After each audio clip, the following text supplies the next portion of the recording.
Cooperative movement in India ഇന്ത്യയിലെ സഹകരണ പ്രസ്ഥാനത്തിന്റെ ആവിർഭാവവും വളർച്ചയും. Unlike other countries, Indian cooperative movement was introduced as a state policy. Unlike other countries, cooperative movement in India was introduced as a state policy. മറ്റുള്ള രാജ്യങ്ങളിൽ നിന്നും വ്യത്യസ്തമായിട്ട് ഇന്ത്യയിൽ പൂർണ്ണമായും ഔദ്യോഗിക പ്രസ്ഥാനമായിട്ടായിരുന്നു സഹകരണ പ്രസ്ഥാനം രൂപം കൊണ്ടത്. ഇന്ത്യൻ കാർഷിക മേഖലയുടെ പുരോഗതിയും സ്വകാര്യ പണംകൊടുപ്പുകാരുടെ ചൂഷണവും ഇല്ലാതാക്കലുമായിരുന്നു സഹകരണ പ്രസ്ഥാനത്തിൻ്റെ ഇരട്ട ലക്ഷ്യം എന്ന് പറയുന്നത്. 1870 കാലഘട്ടങ്ങളിൽ കാർഷിക ഉൽപ്പന്നങ്ങളുടെ വിലത്തകർച്ച തടയുക, ഇടത്തട്ടുകാരുടെ ചൂഷണം അവസാനിപ്പിക്കുക തുടങ്ങി പല ആവശ്യങ്ങളും ഉന്നയിച്ചുകൊണ്ട് ഇന്ത്യയിലെ പല ഭാഗങ്ങളിലും പൊട്ടിപ്പുറപ്പെട്ടിട്ടുണ്ടായിരുന്നു. ഇതിൽ ഡെക്കാൻ റൈറ്റ്, അഗ്രേറിയൻ റൈറ്റ് ഇത് രണ്ടും ഇമ്പോർട്ടൻ്റ് ആണ്. 1874 ഡെക്കാൻ റൈറ്റാണ് ഏറ്റവും ഇമ്പോർട്ടൻ്റ് ആയിട്ടുള്ളത്. അത് എല്ലാവരും ശ്രദ്ധിക്കണം. 1874 ഡെക്കാൻ റൈറ്റ്.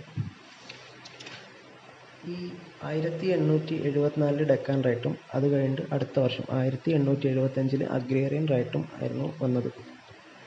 ഈ 1874 ഡെക്കാൻ റൈറ്റ് തണുപ്പിക്കുക എന്ന ഉദ്ദേശത്തോടെ British government 1879 Deccan agricultural relief act എന്ന് പറഞ്ഞൊരു ആക്ട് കൊണ്ടുവന്നു. 1879 ഡെക്കാൻ അഗ്രികൾച്ചറൽ റിലീഫ് ആക്ട്. അതുകൂടാതെ 1883 ലാൻഡ് ഇംപ്രൂവ്മെൻറ്റ് ലോൺ ആക്ട് ലില.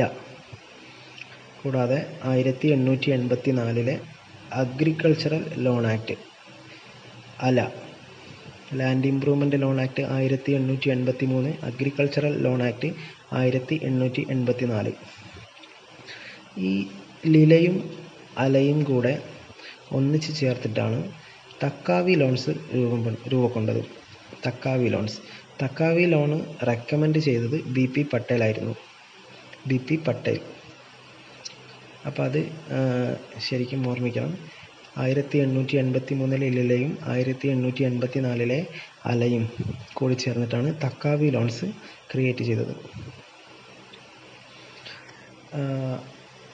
ഇതൊക്കെയായിരുന്നു നമ്മുടെ 70കളിൽ ഉണ്ടായ കാര്യങ്ങൾ.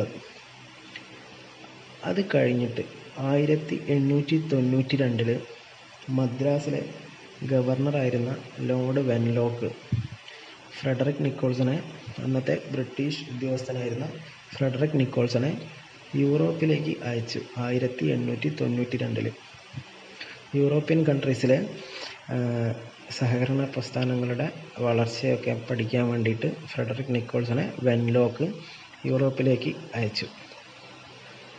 1892 യൂറോപ്പിലേക്ക് പോയ ഫ്രെഡറിക് നിക്കോൾസൺ അദ്ദേഹത്തിൻ്റെ റിപ്പോർട്ട് 2 വോള്യങ്ങളിലായിട്ട് പ്രസിദ്ധീകരിച്ചു.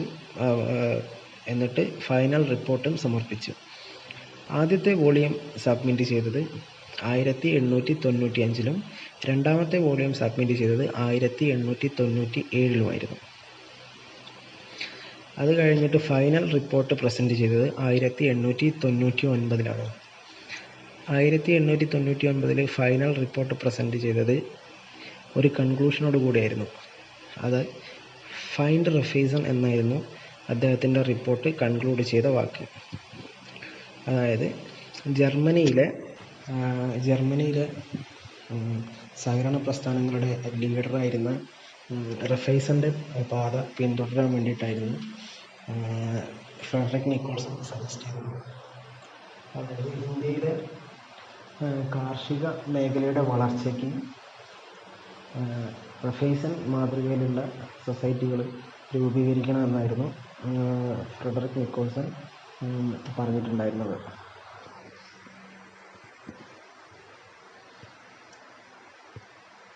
അത് കഴിഞ്ഞിട്ട് 1901 ഫെമിൻ കമ്മീഷൻ്റെ റിപ്പോർട്ട് പുറത്തു വരികയാണ്. 1901 ഫെമിൻ കമ്മീഷൻ റെക്കമെൻഡ് ചെയ്തു establishment of rural agricultural bank through the establishment of mutual credit association. Mutual credit association ഉണ്ടാക്കിക്കൊണ്ട് റൂറൽ അഗ്രികൾച്ചറൽ ബാങ്ക് രൂപീകരിക്കണം എന്ന് പറഞ്ഞു ഫെമിൻ കമ്മീഷൻ 1901.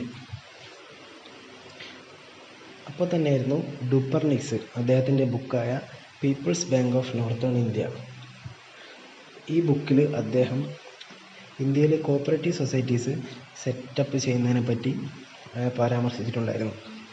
അപ്പോൾ ഈ 3 കാര്യങ്ങളും ഫ്രെഡറിക് നിക്കോൾസന്റെ റിപ്പോർട്ടും 1901 ഫെമിൻ കമ്മീഷൻ്റെ റെക്കമെൻഡേഷനും പിന്നെ ഡൂപ്പർനിക്സ് അദ്ദേഹത്തിൻ്റെ ബുക്കായ people's bank for northern India എന്ന് പറഞ്ഞ ഈ കാര്യങ്ങളും ആ ബുക്കിൽ പറഞ്ഞ കാര്യങ്ങളും അന്നത്തെ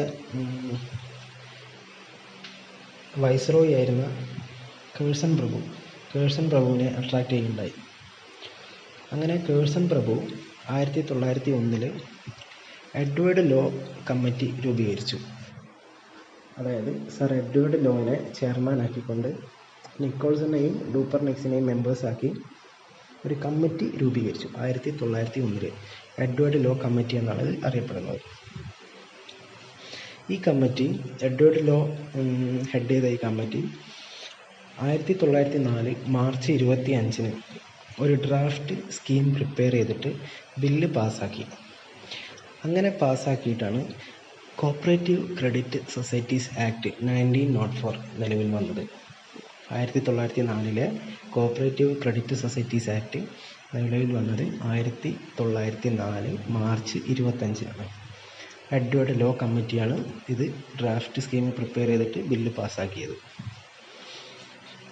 ഇതായിരുന്നു ഇന്ത്യയിലെ ആദ്യത്തെ cooperative legislation, first cooperative legislation in India.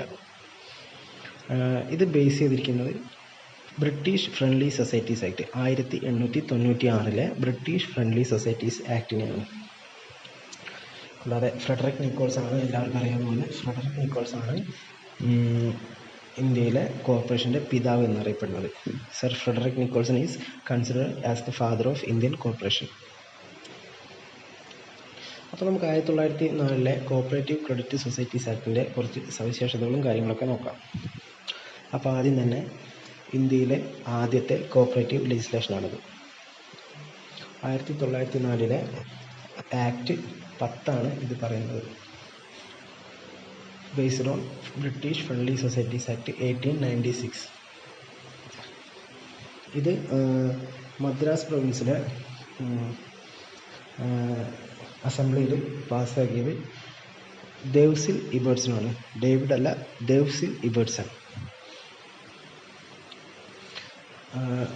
ഈ ആക്ടിന് കീഴിൽ കോപ്പറേറ്റീവ് ക്രെഡിറ്റ് സൊസൈറ്റീസ് ആക്ട് 1904 കീഴിൽ ആദ്യമായിട്ട് രജിസ്റ്റർ ചെയ്ത സൊസൈറ്റി ആയിരുന്നു ട്രിപ്ലിക്കെയിൻ അർബൻ കോപ്പറേറ്റീവ് സൊസൈറ്റി. 1905 ഇത് രജിസ്റ്റർ ചെയ്തത്, ട്രിപ്ലിക്കെയിൻ urban cooperative society.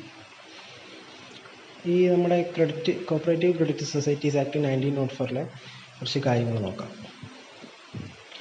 Only credit societies were formed under the act. Credit societies മാത്രമേ ഈ ആക്ടിൻ്റെ കീഴിൽ രജിസ്റ്റർ ചെയ്യാൻ പറ്റുള്ളായിരുന്നു. Minimum 10% to form a society. ഒരു സൊസൈറ്റി ഫോം ചെയ്യാൻ മിനിമം 10 പേരെങ്കിലും വേണം.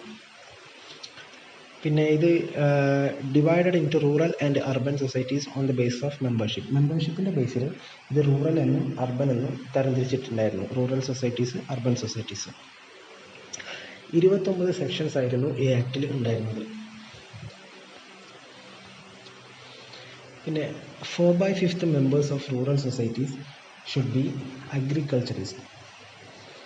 റൂറൽ സൊസൈറ്റീസിലെ 4 ആളുകളും അഗ്രികൾച്ചറൽ മേഖലയിൽ ബന്ധപ്പെട്ട ആളുകളായിരിക്കണം. നോട്ട് ലെസ് ദാൻ 1/4 ഓഫ് അല്ലെങ്കിൽ not less than 25% of net profit shall be carried to reserve fund. Reserve ഫണ്ടിലേക്ക് നെറ്റ് പ്രോഫിറ്റിൻ്റെ 25% കുറയാതെ മാറ്റിവെക്കണമെന്നുണ്ടായിരുന്നു. പിന്നെ ബൈലോ അമെൻമെൻറ്റിനെ പറ്റി പ്രൊവിഷൻസ് ഒന്നും പറയുന്നില്ല. ഏരിയ ഓഫ് ഓപ്പറേഷൻ വളരെ ലിമിറ്റഡ് ആയിരുന്നു. കൂടാതെ ഈ റിസർവ് ഫണ്ടിൻ്റെ കാര്യം പറയുമ്പോൾ റൂറൽ സൊസൈറ്റീസിന് നെറ്റ് പ്രോഫിറ്റ് മുഴുവനും റിസർവ് ഫണ്ടിലേക്ക് മാറ്റണമെന്നായിരുന്നു പ്രൊവിഷൻ ഉണ്ടായിരുന്നത്. കൂടാതെ 1904 കോപ്പറേറ്റീവ് ക്രെഡിറ്റ് സൊസൈറ്റീസ് ആക്ടിൽ നമ്മുടെ കോപ്പറേറ്റീവ് എന്നുള്ള വേർഡ് വേറെ ബിസിനസ്സുകളിൽ ഉപയോഗിക്കുന്നതിനെ പറ്റി പ്രൊഹിബിഷൻസ് ഒന്നും പറഞ്ഞിട്ടില്ലായിരുന്നു. അപ്പോൾ ഇത്രയാണ് ഇതിൻ്റെ ഇമ്പോർട്ടൻ്റ് ആയിട്ടുള്ള പോയിൻറ്റ്സ്. ഓർമ്മിക്കേണ്ട പോയിൻറ്റ്സ് ഇത്രയേ ഉള്ളൂ.